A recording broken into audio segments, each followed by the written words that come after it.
Innal hamdalillah salatan wa salaman ala Rasulillah. Asyhadu an la ilaha illallah wahdahu la syarikalah wa asyhadu anna Muhammadan abduhu wa rasuluhu la nabiyya ba'dah. Allahumma salli ala sayyidina Muhammad wa ala alihi wa ashabihi wa mawalah, amma ba'du.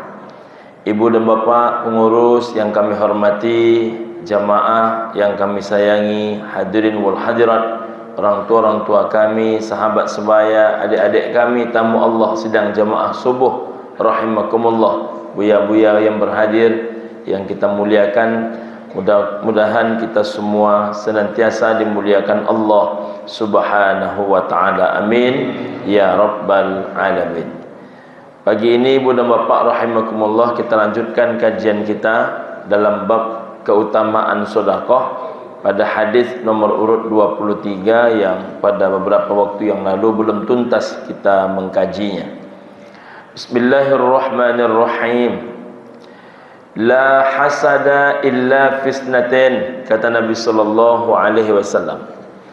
Tidak boleh ada hasad, tidak boleh ada dengki, tidak boleh ada cemburu, illa fisnatin, kecuali kata Nabi menyangkut dua perkara. Jadi kalau yang dua ni boleh cemburu.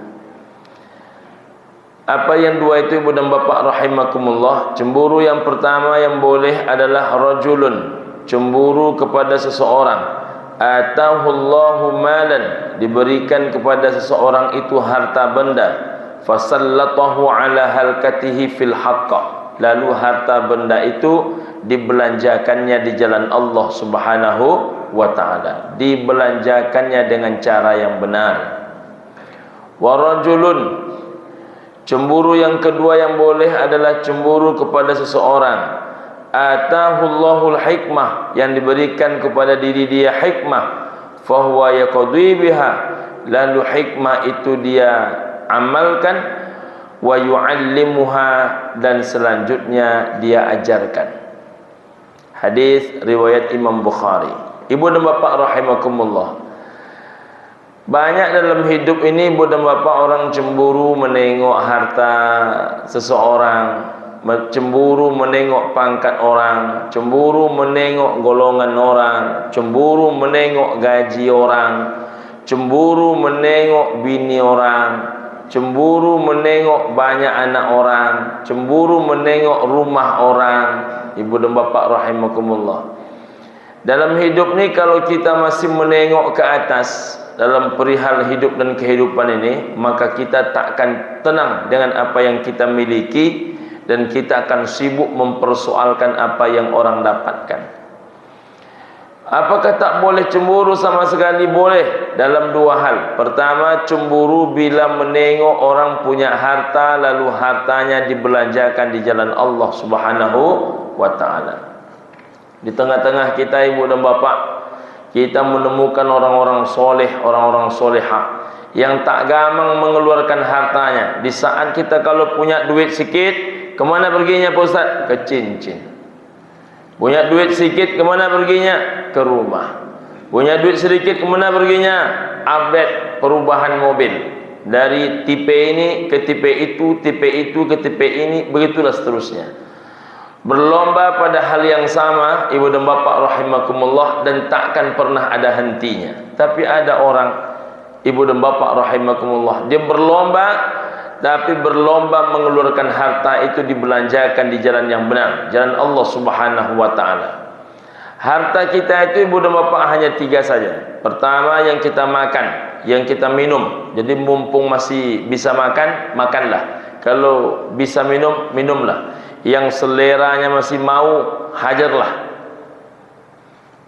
Kulu washrabu wa la tusrifu, makan, minum, tapi jangan berlebih-lebih. Selagi mau makan dia makan, selagi mau minum dia minum. Jangan ditahan-tahan betul selera.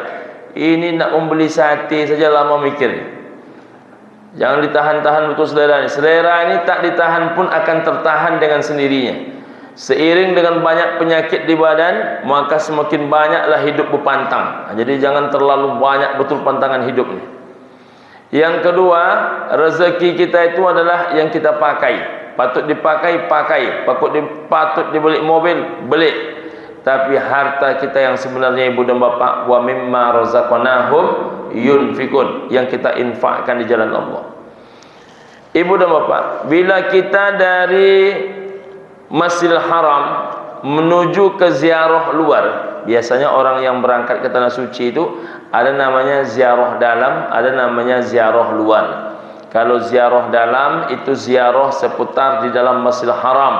Maka yang kita tengok itu pertama, ini namanya Makam Ibrahim, ini namanya Hijr Ismail, ini namanya lantai 4, ini namanya tempat keluar dan masuk jenazah, ini namanya adalah Darun Nadwah, tempat rapat Abu Jahal, ini namanya Maulid Nabi, rumah Nabi, ini namanya Sabilu Zamzam, simpangan air Zamzam, ini namanya WC 14, dulunya rumah Abu Jahal, ini namanya adalah Ashabi, museum sahabat, banyak lagi ibu dan bapa rahimakumullah. Itu semuanya disebut dengan ziarah dalam. Lalu ada namanya ziarah luar. Ziarah luar tu dimulai dari menceritakan tentang peristiwa hijrah, karena kita nanti akan sampai ke Jabal Sur, tempat Nabi SAW bersembunyi 3 malam berturut-turut. Lalu ibu dan bapa rahimakumullah dari Jabal Sur menuju ke Armina, Arafah, Muzdalifah, Mina. Nanti ujungnya sampai ke Jabal Nur. Jabal Nur itu tempat Nabi Muhammad menerima wahyu. Ibu dan bapa rahimakumullah, dari Masjidil Haram menuju ke Jabal Sur, sebelah kiri kita menengok ada orang kaya, komplek kekayaannya sangatlah luas. Nama orang kaya itu Sulaiman Ar-Rajhi. Sulaiman Ar-Rajhi ini luar biasa ibu dan bapa rahimakumullah. Kurma berhektar-hektar ibu dan bapa itu dia wakafkan. Masjidnya megah seperti Masjid An-Nabawi, dia wakafkan. Air Zam-Zam jamaah haji dia sediakan. Masya Allah.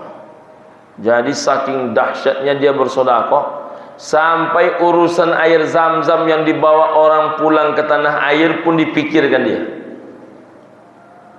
Awak jangan kan ngasih air Zam-Zam ke seluruh jamaah haji. Air Zam-Zam di rumah tu kalau agak banyak dia ambil tamu sikit, memandang kawan. Makanya gelas air Zam-Zam yang dibawa pulang haji, pulang umrah ni, itu gelas terkecil di dunia ibu dan bapa rahimakumullah. Kecil, sekecil-kecilnya gelas. Kalau sempat pula bertambuh jamaah tu, memandanglah orang yang punya air Zam-Zam. Payah nak bertambuh. Kadang sudah di standby kan air Zam-Zam tu di gelas kecil tu. Baru basah tenggorokan tak bisa nambuh. Tapi ini 6 juta paling tidak jamaah haji itu. Siapa yang menanggung air Zam-Zamnya? Itu yang menanggung air Zam-Zamnya Sulaiman Ar-Rajhi. Masya Allah. Macam itu orang berinfak. Kita menengok orang macam tu, Masya Allah, kok ada ya orang macam tu. Memikirkan adanya saja itu payah ibu dan bapa rahimakumullah. Tapi kan itu orang kaya raya Pak Ustaz. Kalau kita ni kan tak sampai ke tingkat itu. Di bawah itu ada yang membangun Masjid Kubah Emas Depok.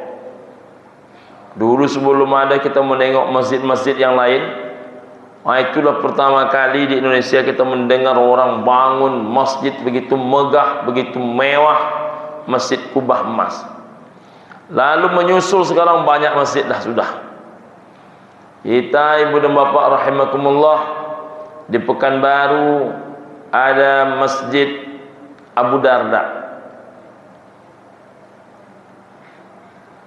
Infak pertama saja 40 miliar.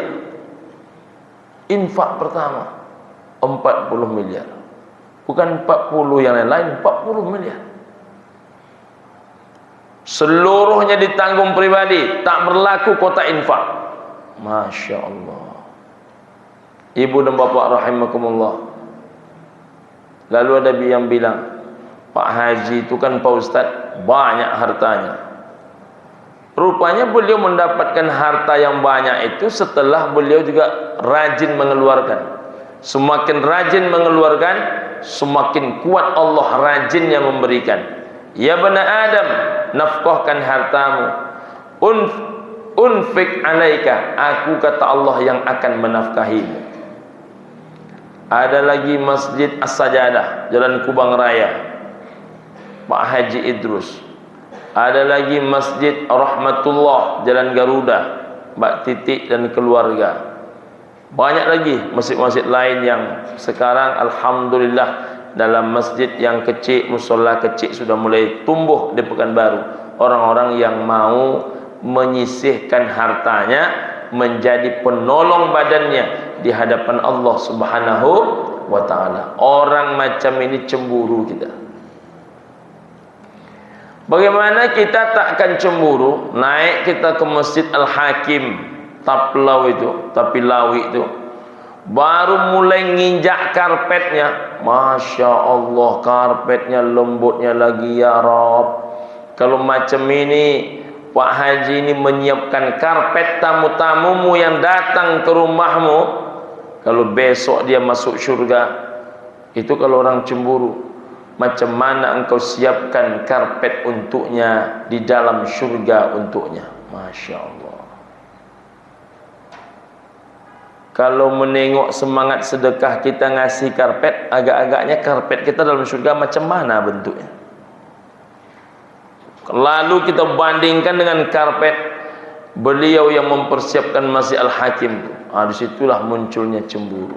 Jadi cemburu menengok orang yang punya harta lalu hartanya disedekahkan, itulah setepat-tepatnya cemburu. Yang kedua, wa rajulun atahu Allahul hikmah, cemburu kepada orang yang memiliki hikmah, fa huwa yaqdi biha wa yuallimuha, lalu hikmah itu dia amalkan dan selanjutnya dia ajarkan. Mana hikmah yang paling rendah Pak Ustaz? Ilmu itulah hikmah yang paling rendah. Bapak Ibu yang hari ini punya ilmu, ajarkan. Ini tidak pandainya cuma membuat bakwan agak enak sikit, tidak juga mau berbagi ilmunya. Bagaimana rahasianya Kak supaya bakwan enak? Itu ada kuncinya. Namun kunci ini tak juga dibocor-bocorkan dia. Kunci ke kunci, kunci ke kunci. Ilmu perbakwanan pun pakai kunci juga. Pandai dia membuat rendang, ditanya oleh orang supaya agak lunak daging tu Kak, enak rendang tu. Bagaimana kuncinya? Wah, itu ada rahasianya, itu tidak bisa di sembarangan tempat dikasih. Rendang pun tidak bisa pula sembarangan tempat dikasih. Jadi ibu dan bapak rahimakumullah, kita ini yang diberikan oleh Allah Ta'ala ilmu apapun namanya, termasuk yang pandai mengaji, termasuk yang mudah menghafal Quran, termasuk yang pandai memimpin, termasuk apapun namanya, Allah berikan kita ini berbentuk hikmah. Lalu dengan itu kita bisa melakukannya, jangan lupa mengajarkannya. Selagi itu diajarkan, mengalir pahalanya tanpa henti, mengalir pahalanya. Bapak-bapak yang sukses berusaha, kumpulkan anak-anak muda, buat pelatihan-pelatihan. Saya punya kawan namanya Pak Azmi. Pak Azmi itu sibuk membuat pelatihan anak muda sukses berusaha, pokoknya pelatihan terus. Suka dia menengok anak-anak muda itu sukses membuat usaha. Karena usaha ini Pak Imam, tak semua orang sukses melakukannya. Ada orang yang semangat memulainya, selaju apa dia semangat memulainya, lebih laju lagi dia semangat mengundurkan dirinya. Selaju apa memulainya, lebih laju lagi mengundurkan diri. Ada yang kadang-kadang orang bikin usaha ini nak kena. Jadi sudah mulai usaha kakak tu, itulah Pak Ustaz, dah lamalah berencana. Yang mulai belum? Itu yang belum Pak Ustaz. Kalau rencana jangan ditanya lagi, tapi kalau mulai ini yang belum. Banyak pikiran ambo Pak Ustaz, entah manu sewa kadai, entah manu untuk karyawan, belum lagi entah untung entah tidak. Itu yang kadang-kadang saya ragukan Pak Ustaz. Sudah lama kakak berfikir macam ni. Lah dari tahun 2000 awal lagi Pak Ustaz. 24 tahun memikirkan itu je baru. Yang eksekusinya tak jalan-jalan juga. Bertemu dia dengan pengusaha sukses Jalan Harapan Raya. Jangan terlalu banyak engkau pikirkan, kata dia. Engkau kira rezeki itu cukup engkau pikirkan. Jangan engkau pikirkan, engkau jalankan saja. Di mata sumbek, di situ engkau cari jalan.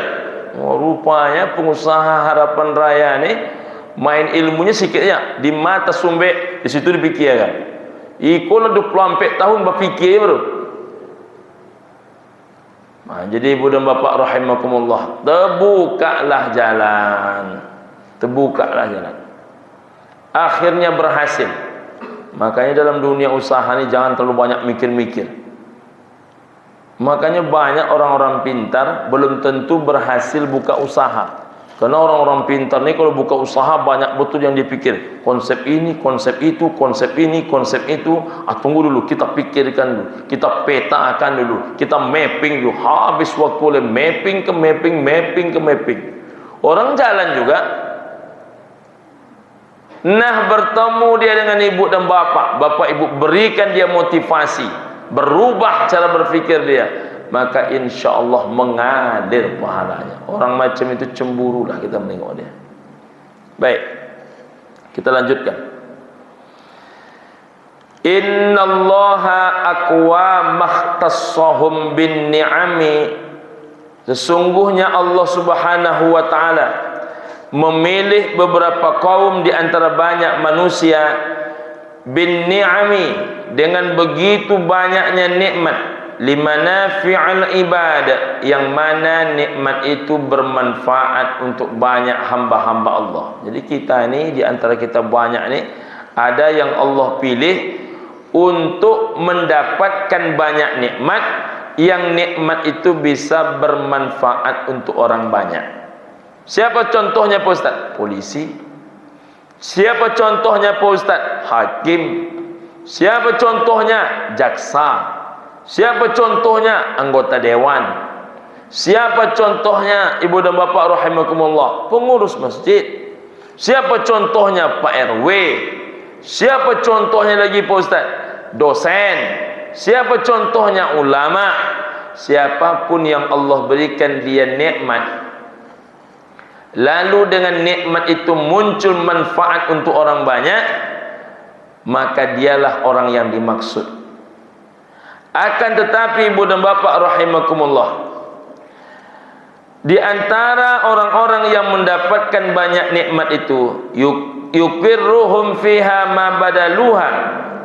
Kalau dari sisi harta, siapa yang membelanjakan hartanya itu di jalan Allah, ma badaluha, maka Allah lestarikan harta itu selama-lamanya untuk dia. Siapa yang punya pangkat, lalu pangkatnya itu digunakannya untuk menolong orang banyak, maka Allah jadikan pangkatnya itu menjadi asbab lestari ke atas diri dia. Jadi ibu dan bapak rahimakumullah, bapak-bapak yang hari ini berpengaruh, itu tak selama-lamanya berpengaruh. Bapak-bapak yang hari ini menjadi RW, tak selamanya menjadi RW. Yang hari ini menjadi RT, tak selamanya menjadi RT. Yang hari ini menjadi ketua pengurus masjid, tak selamanya jadi ketua pengurus masjid. Yang hari ini menjadi ulama, tak selama dia bisa menjadi ulama. Maka gunakanlah segala apa nikmat yang Allah beri untuk menghasilkan manfaat kepada orang banyak. Jangan nanti setelah pensiun sibuk. Setelah pensiun datang dia menemui Ustaz. Apa yang mesti kita lakukan Pak Ustaz? Kalau lah pensiun apa juga lagi. Kalau pensiun dah sudah banyak-banyak ke masjid. Payah menyebut lagi. Waktu tanda tanganmu masih berlaku, saat itu engkau datang, saat itu engkau bertanya, itu baru mantap tuh. Kalau sudah pensiun payah lagi. Saya tengok banyak orang-orang setelah pensiun ini nak melakukan perubahan. Kalau sudah pensiun apa yang nak lakukan perubahan? Mumpung belum pensiun, mumpung masih berduit, Ambo kalau berduit macam dulu Pak Ustaz, entahlah apa yang tak kena mau tolong. Dulu apa waktu masih berduit, itulah masalahnya dulu Pak Ustaz. Dulu waktu masih berduit itu taklah ada pengana ke situ tu. Itulah kelemahannya. Dulu dia berduit, tak ada pengananya di situ. Setelah nak berduit, apa yang bisa ambo tolong Pak Ustaz? Kalau tak berduit, doa ya lah. Apa nak kena tolong? Bisa saya bapak berdoa dah hebat tu. Hakim macam mana Pak Ustaz? Yang bisa engkau mudahkan, mudahkan. Yang bisa engkau lancarkan, lancarkan. Yang bisa tidak berat, jangan engkau beratkan. Tapi yang wajib berat, beratkan. Situlah.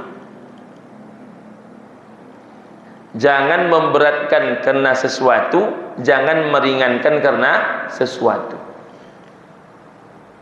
Jadi dalam hidup ni penting. Ibu dan bapak rahimakumullah. Sama juga dengan anggota dewan. Kalau anggota dewan itu kita duduk di situ tak membawa pengaruh apa-apa sama sekali, tak ada aspirasi yang bisa kita perjuangkan, untuk apa berlama-lama di situ? Paling tidak selama duduk di situ bersuaralah. Untuk itu dia digaji, bersuara. Ini kadang-kadang anggota dewan pun bersuara pun takut dia. Bersuaralah. Bagaimana dengan kami cuman RT Pak Ustaz? Bapak-bapak yang punya penghasilan tetap, rasanya tidak ada yang terganggu kalau bapak tidak menerima tanda tangan bapak itu. Tolonglah masyarakat itu tanpa bapak meminta sesuatu. Jangan asal menekan duit, asal menekan duit, asal menekan duit, asal menekan duit. Yang berurusan dengan pemuka-pemuka masyarakat macam Pak RW, Pak RT itu tak semuanya orang mampu. Saya tak pernah terima tu. Ini hari ini 2 surat yang saya buat. Tak ada kita ngambil-ngambil duit situ. Miskin kita gara-gara itu? Enggak. Susah hidup kita gara-gara itu? Enggak. Siapa yang tak mengambil yang kecil, Allah hantarkan kepadamu yang besar. Siapa yang tak mengambil yang sikit-sikit, maka yang banyak-banyak Allah yang akan menghantarkan. Rezeki itu tertukar bisa, tapi dari mestinya ada menjadi tidak ada hanya karena kita tak mau menerima ini, kita berharap dengan nikmat yang lebih besar. Bisakah Allah hilangkan itu? Bukan Allah hilangkan, Allah tambah. Jadi rezeki itu bisa tertukar. Ada orang menyebut rezeki tak mungkin tertukar. Rezeki bisa tertukar. Contohnya apa Ustaz? Orang dah datang ke kedai bapak, tak bapak layani dengan baik, bangkit amuk dia, dicampakkannya duit situ sikit. Ibu dan bapak rahimakumullah, mulai hari itu tak lagi mau dia berbelanja di kedai bapak. Maka itu sudah tertukar rezeki. Jangankan rezeki, jodoh yang semestinya bukan jodoh kita bisa menjadi jodoh kita, begitu juga sebaliknya. Mana contohnya Pak Ustaz? Dia perempuan baik, Allah Ta'ala hantarkan kepada dia jodoh yang baik. Jodoh yang baik ini dia tolak. Apa kata dia? Saya tak suka Pak Ustaz. Kalau engkau tak buka mata hatimu, tentu tak akan pernah engkau suka dengan siapapun. Allah masih mau memberikan dia yang terbaik. Allah hantarkan lagi laki-laki yang kedua, lebih baik daripada yang pertama. Dia tolak juga. Ibunya meyakinkan, ayahnya meyakinkan, ini adalah laki-laki yang baik, nak ambillah. Tetap tak mau dia. Terelak jodoh baik yang kedua, Allah berikan yang lebih baik yang ketiga. Seluruh orang sudah setuju. Kita pun heran kenapa dia tak mau menerima. Tetap dia tak mau menerima. Ayahnya kalau menyuruh dilawan dia, emak dia kalau menyuruh dilawan dia, adiknya bahkan berjarak hubungannya. Rupanya kawan ini mencintai seseorang. Dia mencintai seseorang, sedang melobi Allah agar orang tuanya mau menerima. Tak tanggung-tanggung doanya. Ya Allah, kalau dia baik untukku, kata dia, maka dekatkanlah. Kalau dia tak baik untukku, maka baikkanlah, kata dia. Wah, ngotot dia. Jadi kata Allah, kalau baik engkau minta dekatkan, itu betul tu. Tapi kalau tak baik, engkau suruh juga aku membaikkan, ambil betul lah untukmu. Dikasih sama Allah. Baru 3 tahun berumah tangga, apa kata dia? Andaikan waktu bisa diputar kembali. Apa yang nak diputar? Ya mam, apa yang nak diputar? Maka dalam hidup itu pikir-pikir pelita hati. Jadi bisa berubah dia. Tapi ingat, kalau kita lurus tu rezeki tidak akan pernah hilang. Macam mana pun orang menipu, macam mana pun orang menipu, ditipu orang dia, senyum saja dia. Jadi iyo abang kanai sekian miliar, iyo Pak Ustaz. Tapi kok lama juga lah abang. Mungkin alun rezeki yang Pak Ustaz. Mudah-mudahan Allah ganti dengan rezeki yang lebih baik. Kok tengok wajahnya tetap tenang, padahal hatinya mungkin juga rusuh. Tapi dia coba tenang, kerana meyakini rezeki itu hanya milik Allah. Kalau ada yang Allah ambil, dia yakini ini hanyalah diambil sesaat. Selagi hidupku lurus, pasti Allah ganti kembali. Kerana Allah dan Rasulullah yang menjamin seluruh harta yang bersih itu akan tumbuh, akan tumbuh, akan tumbuh dan tumbuh. Jadi ibu dan bapak, ada orang tak membayar-bayar hutang Pak Ustaz. Selagi bapak berusaha lurus dalam hidup ni, mungkin hutang itu tidak dia bayar, bukan berarti harta bapak akan hilang. Allah akan ganti dengan caranya Allah. Makanya selalulah berangkat dalam setiap orang berhutang, ya Rabb, ku pinjamkan duit ini, walaupun kadang-kadang hatiku ragu meminjamkan. Karena ada masa-masanya kita menengok orang tu, kau candakan bayi aja nampaknya. Tapi tetap ibu dan bapak pinjamkan, karena ini perintah Allah. Tak sekolah anak dia kalau tak dipinjamkan. Bapak ibu pinjamkan. Namun ya Rabb, jika tak dia ganti, aku hanya minta ganti kepadamu. Tapi biasanya kau agak lunak suara awak seketik kah mengucapkan ni kah? Kalau tidak dia ganti, aku hanya minta ganti kepadamu. Itu perlu tingkat keikhlasan luar biasa itu. Perlu tingkat iman yang mantap itu. Rupanya bagi Allah mudah semuanya mengganti. Bayangkan, langit bumi ini milik Allah. Seluruh isi langit dan bumi ini milik Allah. Apalah payahnya bagi Allah mengganti. Maka ibu dan bapak rahimakumullah, mumpung harta benda, pangkat jabatan itu masih di tangan ibu dan bapak, bisa dimanfaatkan untuk orang banyak, gunakan, maka akan Allah lestarikan. Fa idza mana'uha naz'aha minhum fahawwalaha ila ghairihim. Maka apabila dia tak mau membelanjakan hartanya di jalan Allah, kata Rasul, naz'aha, maka dicabutlah harta itu dari dia. Naz'aha minhum, dicabut harta itu dari mereka. Fahawwalaha, lalu diserahkan harta benda itu ila ghairihim, kepada orang selain mereka. Jadi ada orang kaya dalam waktu sekejap mendadak miskin. Payah bagi Allah tu? Tak payah. Jadi ibu dan bapak rahimakumullah, mumpung kita ini masih diberi amanah harta, diberi amanah pangkat, diberi amanah jabatan, gunakanlah semua itu di jalan Allah Subhanahu wa taala.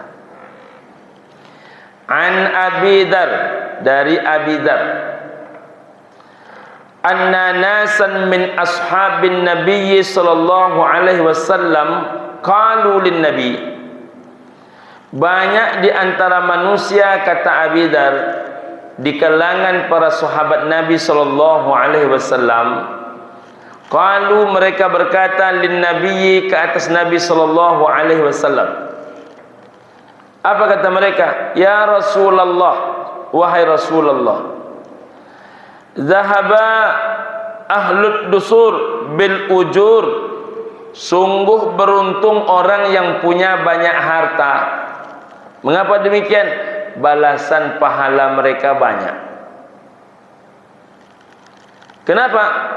Yusalluna kaman nusalli, mereka solat sebagaimana kami solat. Jadi orang berduit itu kalau kami solat, mereka juga solat. Wa yasumuna kama nasum, mereka berpuasa sebagaimana kami berpuasa. Wa yatasaddaquna bi fuduli amwalihim, tapi mereka bersedekah lebih hebat bersedekahnya karena kelebihan hartanya. Jadi orang kaya itu kelebihannya, kata para sahabat, lebih besar dibandingkan kami. Kita solat, mereka solat. Kita berpuasa, mereka puasa. Kita beriktikaf, mereka beriktikaf. Saya menengok jamaah Masjid Ar-Rahim ni tadi malam banyak yang beriktikaf ni. Kalau menengok cara mengantuk pagi ni, ini nampaknya tadi malam banyak yang ikut iktikaf. Makanya saya tak marah orang tidur waktu ustaz ceramah, itu saya berhusnuzan, berarti tadi malam dia iktikaf. Kita berzikir, dia berzikir. Kita tahajud, dia tahajud. Kita duha, dia duha. Cuman giliran sedekah, dia lebih banyak sedekahnya karena dia punya kelebihan harta. Bapak ibu yang cemburu menengok orang-orang banyak duit bersedekah, kalah amal ibadah kami Pak Ustaz. Apa kata Nabi sallallahu alaihi wasallam? Qala, kata Nabi sallallahu alaihi wasallam, awalaisa qad ja'alallahu lakum, apakah tidak sudah Allah jadikan untukmu ma tasaddaquna, begitu banyak yang akan bisa disedekahkan. Inna bikulli tasbihatin sedekah, karena tasbih itu juga adalah sedekah. Maka bertasbih itu sedekah. Subhanallah, subhanallah, subhanallah, subhanallah, subhanallah, subhanallah. Maka memperbanyak bacaan subhanallah itu, itulah sedekah orang yang tak banyak duit. Tapi jangan gara-gara itu pula asal datang kota infak. Subhanallah, subhanallah, subhanallah, subhanallah, subhanallah. Supaya terkejar oleh kita orang-orang yang banyak sedekah itu. Apalagi sedekah kita, wa kulli takbiratin sedekah, dan setiap takbir pun adalah sedekah. Allahu akbar, Allahu akbar, Allahu akbar, Allahu akbar. Walaupun membacanya agak cepat, bacaannya mesti dijelaskan. Tak sedikit orang kadang-kadang membaca subhanallah tepat. Hamdulillah, hamdulillah, hamdulillah, hamdulillah, hamdulillah, hamdulillah. Ada pula terdengar kadang sawalah, sawalah, sawalah, sawalah, sawalah, sawalah tadi. Sabalah terdengar. Saya pernah pula mendengar dilah, dilah, dilah, dilah, dilah, dilah, dilah. Bukan alhamdulillah. Dilah, dilah, dilah, dilah, dilah, dilah, dilah. Dilah siapa lah kecil anak begini. Dilah. Betul-betul kan? Subhanallah, subhanallah, subhanallah, subhanallah. Alhamdulillah, alhamdulillah, alhamdulillah. Allahu akbar, Allahu akbar, Allahu akbar, Allahu akbar. Karena takbir itu adalah sedekah. Wa kulli tahmidatin sedekah. Tahmid pun mengucapkan alhamdulillah pun adalah sedekah. Masya Allah. Wa kulli tahlilatin sedekah. Tahlil pun sedekah. La ilaha illallah. La ilaha illallah Muhammadur Rasulullah. La ilaha illallah Muhammadur Rasulullah. Kan enak kita mengucapkannya. La ilaha la ilaha la ilaha apa yang la ilaha la ilaha la ilaha. Coba lah Bapak Ibu simak di masjid-masjid tu, tahapo-hapo dibaca. La ilaha la ilaha la ilaha apa dibaca dia.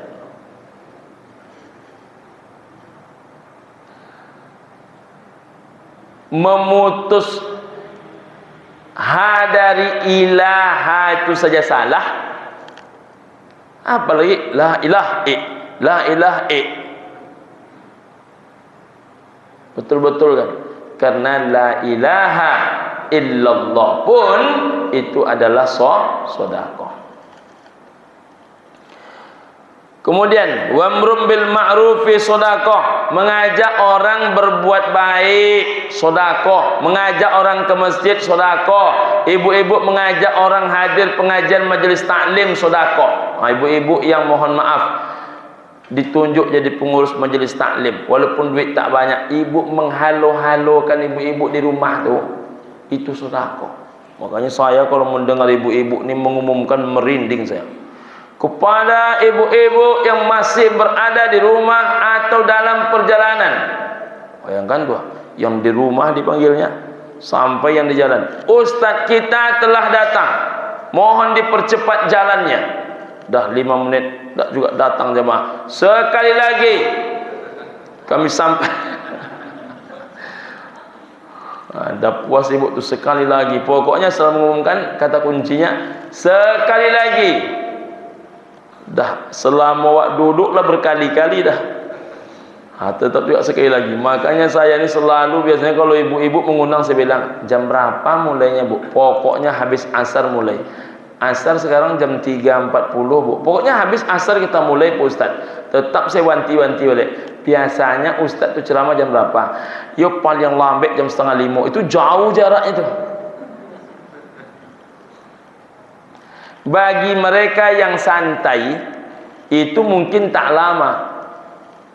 Kita yang kadang-kadang untuk tidur tu disambil-sambil kan. Tidur tu disambil-sambil kan. Macam mana pula kita disuruhnya menunggu mulai ba'da asar sampai jam 4.30. Kadang bukan pula jam 4.30 mulai, jam 5:50. Jadi ibu dan bapak rahimakumullah, tapi jangan berhenti mengajak, terus diajak. Siapa yang datang berbuat baik, mendengar pengajian orang gara-gara hello dia, gara-gara pengumuman dia, maka dia mendapatkan pahala daripada orang yang mendengarkan pengajian. Tapi kadang-kadang awak lelah Pak Ustaz, mengumumkan ni capek. Tapi mau dapat pahala gratis, itulah jalan. Dulu Masjid Ar-Rahim Harapan Raya tak begitu ramai jamaah, tapi perlahan tapi pasti mulai ramai. Mana terpikir oleh kita dulu salat subuh selama ini. Tapi alhamdulillah sudah mulai ramai. Tapi terus berbuat. Saya singgah dan menjadi penceramah tetap di Masjid Al-Huda depan Rio Pos. Di Masjid Al-Huda depan Rio Pos itu unik juga Bang Nursal itu. Ikan mengikan, burung memburung dihadirkannya di masjid. Hingga sekarang yang ramai ke Masjid Al-Huda itu bukan lagi orang-orang tua, anak-anak pun ramai. Saya punya keponakan asal Keramayana, dia bersama ibunya karena dia pedagang, selalu minta singgah ke Masjid Al-Huda. Rupanya nengok burung. Awalnya nengok burung, tapi lambat laun dia pun solat di situ. Awalnya nengok ikan, lambat laun pun dia solat di situ. Jadi terobosan-terobosan ini harus terus dilakukan. Saya tak sebutkan ibu dan bapa rahimakumullah. Saya ngisi kajian iktikaf di salah satu masjid. Saya tengok kemana jamaah? Kok sunyi betul? Itulah Pak Ustaz, kini kok sunyi. Kenapa sunyi? Saya bilang, ini kan masjid-masjid besar. Ya tidak seperti biasa dah Pak Ustaz. Kini kok tidak ada yang boleh disiapkan. Sahur tak disiapkan, kopi tak ada, teh tak ada. Patuilah. Sedangkan ada kopi yo kawan nak tiba. Ada pula kadang ada kopi mengopi kawan yang iktikaf ndak cuy. Cek pe mengopi. Namanya mengajak orang belum terbiasa. Pancing dengan kopi, pancing dengan teh, bawa gorengan ke masjid. Terbawa dia oleh gara-gara goreng ibu tu, maka itu menjadi asbab ibu insya-Allah mendapatkan peluang syurganya Allah. Ibu-ibu yang waktu berbuka tu banyak makanan, jangan sekaligus borong, pisahkan nanti untuk jam 11 malam, bawakan ke masjid untuk anak tadarus, untuk orang iktikaf. Kalau gara-gara itu menjadi nyaman dia iktikaf, nyaman dia tadarus, mengalir pahalanya kepada ibu. Jangan diperturutkan selera menjelang berbuka tu. Kalau menjelang berbuka tu seperti enak semua. Habis tu dipaksa-paksanya anaknya, makanlah, ini mubazir nanti. Kan mak yang beli kata anaknya itu. Dipaksanya anaknya makan. Bawa ke masjid. Jadikan itu asbab berbuat kebaikan. Dan berbuat baik ini belum tentu semua orang suka. Ibu bapa ajak orang berbuat baik, belum tentu semua orang suka. Tapi teruslah menjadi penyampai kebaikan. Apalagi wa nahyun an munkarin sedekah, mencegah orang berbuat kemungkaran pun juga adalah sedekah. Ini yang paling menarik nih. Wa fi bud'i ahadikum sedekah, menyalurkan syahwat ke tempat yang benar itu adalah sedekah. Qalu ya Rasulullah, bertanya para sahabat, ya Rasulullah, ayati ahaduna syahwatahu wa yakunu lahu fiha ajr. Adakah orang yang menyalurkan syahwat dia untuk kepentingan dia, yang lepas adalah syahwat dia, adakah orang macam tu pun dapat pahala juga? Kan yang dia salurkan syahwat dia. Apa kata Nabi? Qala ara'aitum law wada'aha fi haramin akana 'alaihi fiha wizr. Adakah engkau tidak melihat kalau dia salurkannya syahwatnya itu ke tempat yang haram, ke tempat yang terlarang, dosa nan dapat. Fakadzalika idza wada'aha fil halali kana lahu ajr. Maka kalau disalurkannya itu kepada yang halal, maka dia menyalurkan kepada yang halal pun adalah berpahala, sedekah. Masya Allah, banyak betul peluang sedekah. Itulah kaji kita. Kalau saya tengok cara mengangguk-ngangguknya dah paham semua lah. Ada pertanyaan ibu dan bapak? Ya Pak, silakan.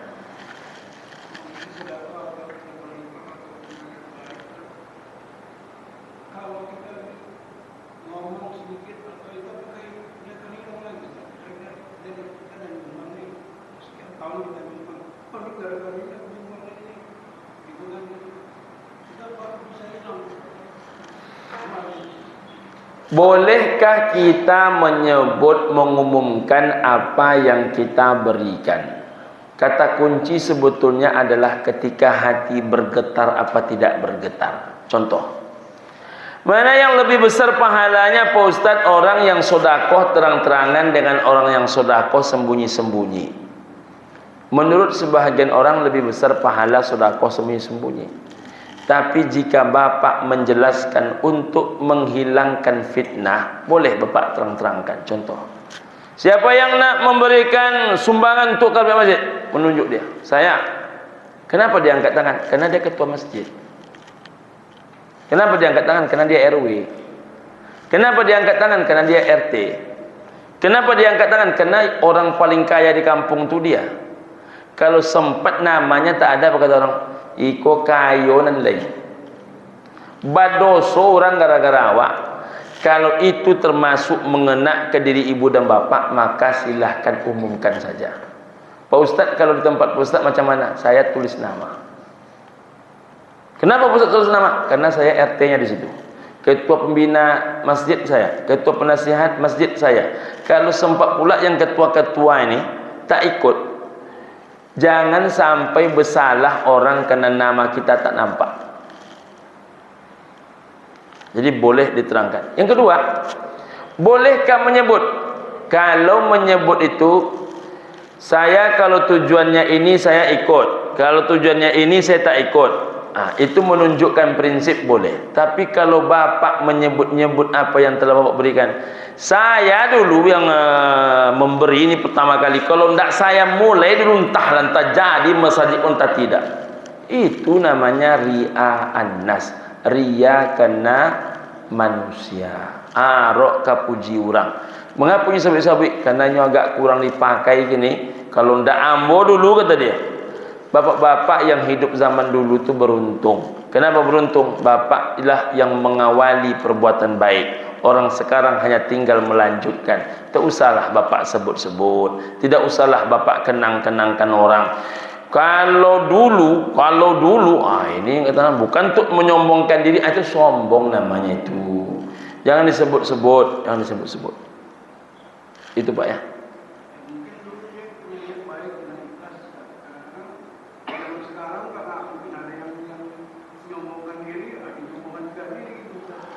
Sombong di hadapan orang sombong sodakoh, tapi tidak mesti juga sombong di hadapan orang sombong. Kalau seandainya kita sombong itu bisa memunculkan ria, tak usah sombong. Tapi kalau untuk menundukkan orang sombong, kemudian kita menyebut siapa diri kita, dibolehkan oleh agama ini dengan tujuan untuk melunakkan hati orang sombong. Apa kata orang sombong? Ambo bukan cakap sombong ya. Ambo sekali magi sekian. Lebangki pala apa kok? Saya alhamdulillah ikut juga Pak. Saya ikut juga alhamdulillah. Ini kebetulan masjid ini separuh kita yang membangun. Enggak lain pandangan Pak. Dia ikut karpet cuman 2 meter itu saya sebutin terus. Itu boleh, tapi ingat hati-hati juga dengan permainan hati kita. Jangan gara-gara pakai goyang pula ini. Jangan gara-gara kita nak memukul kesombongan orang, akhirnya kesombongan itu malah hidup di hati kita. Nauzubillahi min dzalik. Hati-hati. Sombong ini Pak, sombong dan keluh kesah itu penyakit yang paling mudah timbul di hati manusia. Sombong cik, keluh kesah cik. Memang luar biasa ibu ni. Sebanyak ibu-ibu di Ar-Rahim, ibu lah nampaknya yang paling berhasil menjadi istri solehah. Sayang bana apa tu nampaknya ke ibu. Apa kata ibu? Ni laki kau tergantung awak. Itu sombong tu. Laki tergantunginya katanya. Kedua, keluh kesah. Jangan mudah berkeluh kesah. Ada masalah sedikit, itulah Pak Ustaz. Kini kok Pak Ustaz galih tak seperti biasa. Kini kok menggalih Pak Ustaz. bunyi dapat untung banyak, tapi entah ke mana-mana payah. Pak. Jangan mudah kita berkeluh kesah. Berapa banyak nikmat selama ini kita makan. Berapa banyak anak sudah jadi sarjana. Kok diuji sedikit, usaha tak seperti biasa, kita mudah mengeluh dan mengeluh. Orang jangankan dapat untung banyak, kedai pun tak punya. Jangankan kedai, modal pun tak ada. Kalau tak meminta ke orang, tak makan dia. Makanya hati-hati berkeluh kesah. Ibu-ibu yang sakit-sakit sikit, Pak Ustaz, tangan bukan menggarik-garik Ustaz. Leju menggarik-garik, orang kan digarik kan pun tak ada.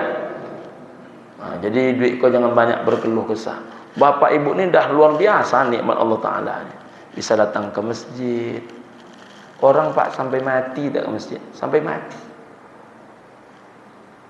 Bapak walaupun baru 2 tahun ini ke masjid kadang-kadang kan, tapi kan ke masjid dia di usia sudah mulai berumur. Itu luar biasa itu. Nikmat Allah Subhanahu wa Ta'ala.